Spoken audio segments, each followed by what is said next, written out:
ਸਤਿ ਸ਼੍ਰੀ ਅਕਾਲ। ਅੱਜ ਦੇ ਇਸ ਖਾਸ ਵਿਸ਼ਲੇਸ਼ਣ ਵਿੱਚ ਆਪਾਂ ਨੈਟਵਰਕ ਮਾਰਕੀਟਿੰਗ ਦੇ ਇੱਕ ਬਹੁਤ ਹੀ ਵੱਡੇ ਪਰ ਅਣਕਹੇ ਡਰ ਬਾਰੇ ਗੱਲ ਕਰਨ ਵਾਲੇ ਹਾਂ। ਦੇਖੋ, ਇਸ ਬਿਜ਼ਨਸ ਵਿੱਚ ਇੱਕ ਡਰ ਹਮੇਸ਼ਾ ਬਣਿਆ ਰਹਿੰਦਾ ਹੈ। ਉਹ ਹੈ ਆਪਣੇ ਮੈਂਟਰ ਯਾਨੀ ਕਿ ਆਪਣੀ ਅਪਲਾਈਨ ਦਾ ਅਚਾਨਕ ਸਾਥ ਛੱਡ ਜਾਣਾ।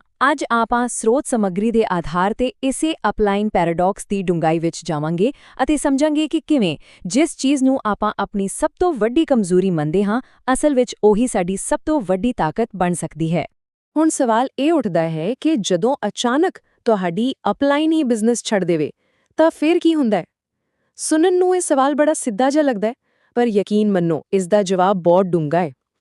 ਇਸ ਨੂੰ ਸਮਝਣ ਲਈ ਆਪਾਂ ਸਰੋਤਾਂ ਵਿੱਚੋਂ ਇੱਕ ਬੜੀ ਹੀ ਦਿਲਚਸਪ ਕਹਾਣੀ ਲੈਂਦੇ ਹਾਂ।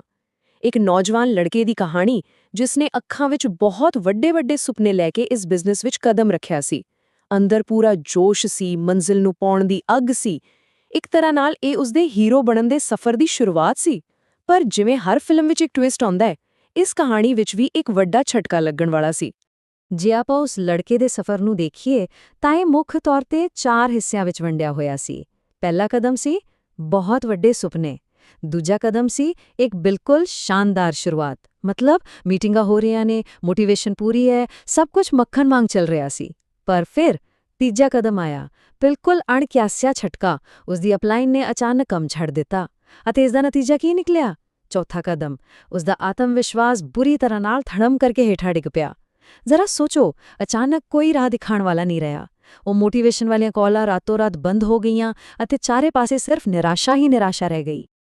ਅਤੇ ਬਿਲਕੁਲ ਇਹੀ ਉਹ ਪਲ ਹੁੰਦਾ ਹੈ ਜਦੋਂ ਸਾਡਾ ਦਿਮਾਗ ਸਾਡੇ ਨਾਲ ਖੇਡ ਖੇਡਦਾ ਹੈ। ਜਦੋਂ ਉਹ ਸਪੋਰਟ ਸਿਸਟਮ ਹੱਥੋਂ ਨਿਕਲ ਜਾਂਦਾ ਹੈ ਨਾ, ਤਾਂ ਇਨਸਾਨ ਨੂੰ ਲੱਗਣ ਲੱਗ ਜਾਂਦਾ ਹੈ ਕਿ ਸ਼ਾਇਦ ਇਹ ਬਿਜ਼ਨਸ ਮੇਰੇ ਲਈ ਬਣਿਆ ਹੀ ਨਹੀਂ ਹੈ। ਪਰ ਅਸਲੀਅਤ ਵਿੱਚ ਇਹ ਇੱਕ ਬਹੁਤ ਵੱਡਾ ਭਰਮ ਹੈ। ਕਦੇ ਸੋਚਿਆ ਹੈ ਕਿ ਅਜਿਹਾ ਕਿਉਂ ਹੁੰਦਾ ਹੈ? ਅਸਲ ਵਿੱਚ ਇਕੱਲੇ ਰਹਿ ਜਾਣ ਦੇ ਉਸ ਡਰ ਕਾਰਨ ਬਹੁਤੇ ਲੋਕ ਇਹ ਗਲਤਫਹਿਮੀ ਪਾ ਲੈਂਦੇ ਹਨ ਕਿ ਇਹ ਪੂਰੀ ਇੰਡਸਟਰੀ ਹੀ ਖਰਾਬ ਹੈ। ਉਹ ਇਹ ਨਹੀਂ ਸਮਝ ਪਾਉਂਦੇ ਕਿ ਅਸਲ ਸਮੱਸਿਆ ਬਿਜ਼ਨਸ ਵਿੱਚ ਨਹੀਂ ਹੈ, ਬਲਕਿ ਉਸ ਅਚਾਨਕ ਆਈ ਤਬਦੀਲੀ ਨਾਲ ਨਜਿੱਠਣ ਦੇ ਤਰੀਕੇ ਵਿੱਚ ਹੈ। ਸੋ ਇੱਥੇ ਸਭ ਤੋਂ ਵੱਧ ਧਿਆਨ ਦੇਣ ਵਾਲੀ ਗੱਲ ਕੀ ਹੈ?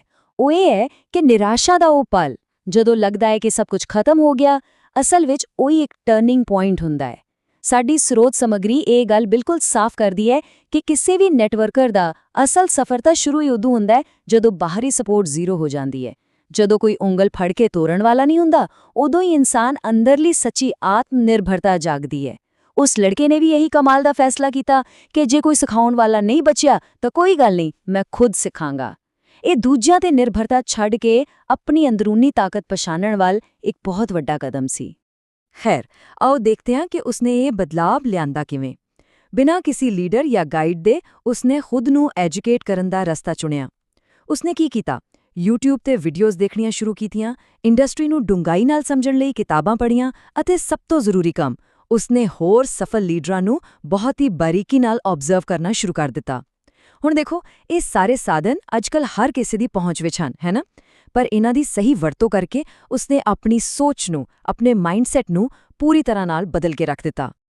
ਇੱਥੇ ਆਪਾਂ ਇੱਕ ਪਲ ਲਈ ਰੁਕਦੇ ਹਾਂ, ਕਿਉਂਕਿ ਸਰੋਤਾਂ ਵਿੱਚੋਂ ਇੱਕ ਬਹੁਤ ਹੀ ਕਮਾਲ ਦੀ ਗੱਲ ਨਿਕਲ ਕੇ ਸਾਹਮਣੇ ਆਈ ਹੈ। ਲਿਖਿਆ ਹੈ ਕਿ ਗਿਆਨ ਮੁਫਤ ਹੈ, ਪਰ ਲੋਕ ਮਿਹਨਤ ਕਰਨ ਲਈ ਤਿਆਰ ਨਹੀਂ ਹਨ। ਵਾਹ, ਇਹ ਲਾਈਨ ਅੱਜ ਦੇ ਡਿਜੀਟਲ ਜ਼ਮਾਨੇ ਦੀ ਸਭ ਤੋਂ ਵੱਡੀ ਤੇ ਕੌੜੀ ਸੱਚਾਈ ਹੈ।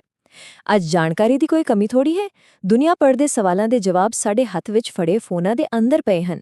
ਕਮੀ ਹੈ ਤਾਂ ਸਿਰਫ ਇਨਸਾਨ ਦੀ ਕੋਸ਼ਿਸ਼ ਅਤੇ ਇੱਛਾ ਸ਼ਕਤੀ ਦੀ।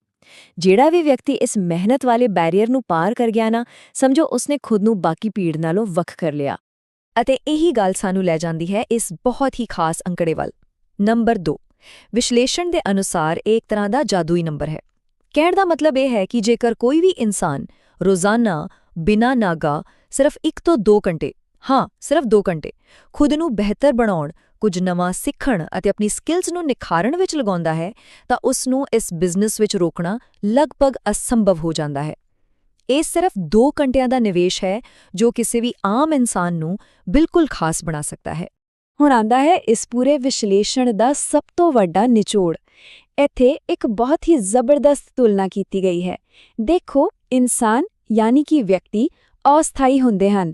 ਉਹ ਆਉਂਦੇ ਹਨ ਅਤੇ ਕਈ ਵਾਰ ਹਾਲਾਤਾਂ ਕਰਕੇ ਚਲੇ ਵੀ ਜਾਂਦੇ ਹਨ, ਬਿਲਕੁਲ ਉਸ ਅਪਲਾਈਨ ਵਾਂਗ। ਪਰ ਦੂਜੇ ਪਾਸੇ ਸਿਸਟਮ ਹਮੇਸ਼ਾ ਸਥਾਈ ਹੁੰਦੇ ਹਨ। ਜੋ ਢਾਂਚਾ, ਜੋ ਪ੍ਰਕਿਰਿਆਵਾਂ ਬਣ ਚੁੱਕੀਆਂ ਹਨ, ਉਹ ਹਮੇਸ਼ਾ ਰਹਿੰਦੀਆਂ ਹਨ ਅਤੇ ਅਸਲ ਵਿੱਚ ਉਹੀ ਲਗਾਤਾਰ ਤੇ ਪੱਕੇ ਨਤੀਜੇ ਦਿੰਦੀਆਂ ਹਨ। ਸੋ ਸਮਝਦਾਰੀ ਇਸ ਗੱਲ ਵਿੱਚ ਹੈ ਕਿ ਕਿਸੇ ਇੱਕ ਬੰਦੇ ਤੇ ਨਿਰਭਰ ਹੋਣ ਦੀ ਬਜਾਏ ਇੱਕ ਪੱਕੇ ਤੇ ਸਥਾਪਿਤ ਸਿਸਟਮ ਤੇ ਭਰੋਸਾ ਕੀਤਾ ਜਾਵੇ। ਇਹੀ ਤਾਂ ਕਾਰਨ ਹੈ ਕਿ ਨੈਟਵਰਕ ਮਾਰਕੀਟਿੰਗ ਸ਼ੁਰੂ ਤੋਂ ਲੈ ਕੇ ਅੰਤ ਤੱਕ ਪੂਰੀ ਤਰ੍ਹਾਂ ਇੱਕ ਸਿਸਟਮ ਤੇ ਆਧਾਰਿਤ ਬਿਜ਼ਨਸ ਹੈ। ਸਫਲਤਾ ਦਾ ਰਾਜ਼ ਇਸ ਗੱਲ ਵਿੱਚ ਨਹੀਂ ਛੁਪਿਆ ਕਿ ਤੁਹਾਡੇ ਸਿਰ ਤੇ ਕਿਸੇ ਖਾਸ ਲੀਡਰ ਦਾ ਹੱਥ ਹੈ ਜਾਂ ਨਹੀਂ, ਬਲਕਿ ਰਾਜ਼ ਇਹ ਹੈ ਕਿ ਤੁਸੀਂ ਸਿਸਟਮ ਤੇ ਕਿੰਨਾ ਭਰੋਸਾ ਕਰਦੇ ਹੋ। ਲਗਾਤਾਰ ਮੀਟਿੰਗਾਂ ਦਾ ਹਿੱਸਾ ਬਣਨਾ, ਕੰਪਨੀ ਦੀਆਂ ਟ੍ਰੇਨਿੰਗਾਂ ਨੂੰ ਫੋਲੋ ਕਰਨਾ ਅਤੇ ਆਪਣੇ ਰੋਜ਼ਾਨਾ ਦੇ ਕੰਮਾਂ ਵਿੱਚ ਲਗਾਤਾਰਤਾ ਬਣਾਈ ਰੱਖਣਾ, ਅਸਲ ਵਿੱਚ ਇਹੀ ਉਹ ਚੀਜ਼ਾਂ ਹਨ ਜੋ ਲੰਬੇ ਸਮੇਂ ਦੀ ਕਾਮਯਾਬੀ ਦੀ ਗਾਰੰਟੀ ਦਿੰਦੀਆਂ ਹਨ। ਕਿਉਂਕਿ ਯਾਦ ਰੱਖੋ, ਇਨਸਾਨ ਸਾਥ ਛੱਡ ਸਕਦਾ ਹੈ, ਪਰ ਸਹੀ ਸਿਸਟਮ ਕਦੇ ਸਾਥ ਨਹੀਂ ਛੱਡਦਾ। ਇਸ ਸਾਰੀ ਗੱਲ ਦਾ ਇੱਕ ਬਹੁਤ ਹੀ ਡੂੰਘਾ ਮਤਲਬ ਇਹ ਵੀ ਨਿਕਲਦਾ ਹੈ ਕਿ ਅਪਲਾਈਨ ਹੀ ਸਭ ਕੁਝ ਨਹੀਂ ਹੁੰਦੀ। ਜੇਕਰ ਤੁਹਾਡੇ ਅੰਦਰ ਸਿੱਖਣ ਦੀ ਭੁੱਖ ਹੈ ਨਾ, ਤਾਂ ਯਕੀਨ ਮੰਨੋ, ਅਸਲ ਮੈਂਟਰ ਤੁਹਾਨੂੰ ਕਿਤੇ ਵੀ ਮਿਲ ਸਕਦੇ ਹਨ। ਗਾਈਡੈਂਸ ਲੈਣ ਲਈ ਇਹ ਬਿਲਕੁਲ ਵੀ ਜ਼ਰੂਰੀ ਨਹੀਂ ਹੈ ਕਿ ਉਹ ਬੰਦਾ ਤੁਹਾਡੀ ਆਪਣੀ ਹੀ ਟੀਮ ਜਾਂ ਤੁਹਾਡੀ ਹੀ ਲੜੀ ਦਾ ਹਿੱਸਾ ਹੋਵੇ। ਗਿਆਨ ਦੀਆਂ ਕੋਈ ਸਰਹੱਦਾਂ ਨਹੀਂ ਹੁੰਦੀਆਂ। ਸਹੀ ਰਸਤਾ ਤੁਹਾਨੂੰ ਉਸ ਕਿਸੇ ਵੀ ਇਨਸਾਨ ਤੋਂ ਮਿਲ ਸਕਦਾ ਹੈ ਜਿਸ ਨੇ ਇਸ ਖੇਤਰ ਵਿੱਚ ਕਾਮਯਾਬੀ ਹਾਸਲ ਕੀਤੀ ਹੈ। ਬਸ ਨਜ਼ਰੀਆ ਖੁੱਲ੍ਹਾ ਹੋਣਾ ਚਾਹੀਦਾ ਹੈ। ਹੁਣ ਸਵਾਲ ਇਹ ਹੈ ਕਿ ਇਸ ਨੂੰ ਅਮਲੀ ਜਮਾ ਕਿਵੇਂ ਪਹਿਨਾਈਏ। ਬੜਾ ਸੌਖਾ ਹੈ। ਆਪਣੀ ਤੁਰੰਤ ਟੀਮ ਦੇ ਛੋਟੇ ਜਿਹੇ ਦਾਇਰੇ ਤੋਂ ਬਾਹਰ ਝਾਤ ਮਾਰੋ। ਕਿਸੇ ਵੀ ਸਫਲ ਲੀਡਰ ਤੋਂ ਸਿੱਖਣਾ ਅੱਜ ਸੰਭਵ ਹੈ ਅਤੇ ਅੱਜ ਦੇ ਟਾਈਮ 'ਚ ਤਾਂ ਸੋਸ਼ਲ ਮੀਡੀਆ ਨੇ ਇਹ ਸਭ ਕੁਝ ਇੰਨਾ ਸੌਖਾ ਕਰ ਦਿੱਤਾ ਹੈ ਕਿ ਪੁੱਛੋ ਹੀ ਕੁਛ ਨਾ। ਜੇਕਰ ਕੋਈ ਸੱਚਮੁੱਚ ਸੀਰੀਅਸ ਹੈ ਤਾਂ ਉਹ ਸੋਸ਼ਲ ਮੀਡੀਆ ਰਾਹੀਂ ਦੁਨੀਆ ਦੇ ਬਿਹਤਰੀਨ ਤੇ ਸਫਲ ਲੀਡਰਾਂ ਤੱਕ ਸਿੱਧੀ ਪਹੁੰਚ ਬਣਾ ਸਕਦਾ ਹੈ। ਇਹ ਸੋਸ਼ਲ ਮੀਡੀਆ ਸਿਰਫ ਟਾਈਮ ਪਾਸ ਲਈ ਨਹੀਂ ਹੈ। ਇਹ ਇੱਕ ਅਜਿਹਾ ਪਲੇਟਫਾਰਮ ਹੈ ਜਿੱਥੇ ਦੁਨੀਆ ਭਰ ਦਾ ਤਜਰਬਾ ਤੁਹਾਡੀ ਇੱਕ ਕਲਿੱਕ ਦੀ ਦੂਰੀ ਤੇ ਪਿਆ ਹੈ। ਅਤੇ ਇਹ ਸਾਰੀਆਂ ਗੱਲਾਂ ਮਿਲ ਕੇ ਸਾਨੂੰ ਇਸ ਪੂਰੇ ਵਿਸ਼ਲੇਸ਼ਣ ਦੇ ਸਭ ਤੋਂ ਹੈਰਾਨੀਜਨਕ ਪਰ ਸਭ ਤੋਂ ਸ਼ਾਨਦਾਰ ਸਿੱਟੇ ਤੇ ਲਿਆਉਂਦੀਆਂ ਹਨ। ਉਹ ਸਥਿਤੀ ਜੋ ਸ਼ੁਰੂ ਵਿੱਚ ਇੱਕ ਬਹੁਤ ਵੱਡੀ ਤਬਾਹੀ ਲੱਗ ਰਹੀ ਸੀ, ਅਸਲ ਵਿੱਚ ਉਹੀ ਸਭ ਤੋਂ ਵੱਡਾ ਵਰਦਾਨ ਹੈ। ਸੁਣਨ ਵਿੱਚ ਸ਼ਾਇਦ ਅਜੀਬ ਲੱਗੇ, ਪਰ ਅਪਲਾਈਨ ਦਾ ਨਾ ਹੋਣਾ ਜਾਂ ਕਿਸੇ ਸਪਾਂਸਰ ਦਾ ਸਿਰ ਤੇ ਨਾ ਹੋਣਾ ਇਹ ਕੋਈ ਕਮਜ਼ੋਰੀ ਨਹੀਂ ਹੈ, ਬਲਕਿ ਇਹ ਇੱਕ ਨੈਟਵਰਕਰ ਦੀ ਸਭ ਤੋਂ ਵੱਡੀ ਛੁਪੀ ਹੋਈ ਤਾਕਤ ਹੈ, ਉਸ ਦੀ ਸੁਪਰ ਪਾਵਰ ਹੈ। ਕਿਉਂਕਿ ਇਹੀ ਉਹ ਸਥਿਤੀ ਹੈ ਜੋ ਇਨਸਾਨ ਨੂੰ ਮਜਬੂਰ ਕਰਦੀ ਹੈ ਕਿ ਉਹ ਆਪਣੇ ਕੰਫਰਟ ਜ਼ੋਨ ਵਿੱਚੋਂ ਬਾਹਰ ਨਿਕਲੇ, ਖੁਦ ਚੀਜ਼ਾਂ ਦੀ ਖੋਜ ਕਰੇ ਅਤੇ ਆਪਣੇ ਦਮ ਤੇ ਖੜੇ ਹੋਣਾ ਸਿੱਖੇ।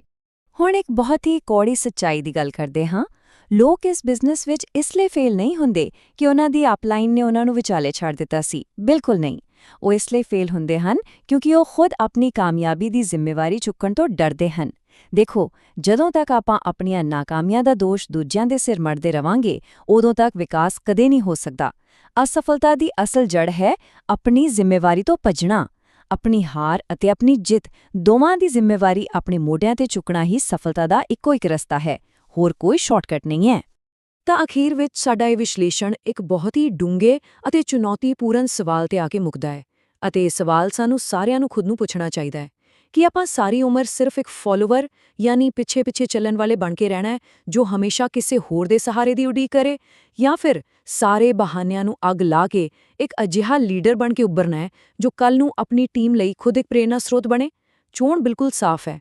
ਲਗਾਤਾਰ ਸਿੱਖਦੇ ਰਹਿਣਾ, ਬਹਾਨੇ ਛੱਡਣਾ ਅਤੇ ਖੁਦ ਨੂੰ ਬਿਹਤਰ ਬਣਾਉਣਾ ਹੀ ਸੱਚੀ ਲੀਡਰਸ਼ਿਪ ਦੀ ਪਹਿਚਾਣ ਹੈ। ਸੋਚਿਓ ਜ਼ਰੂਰ।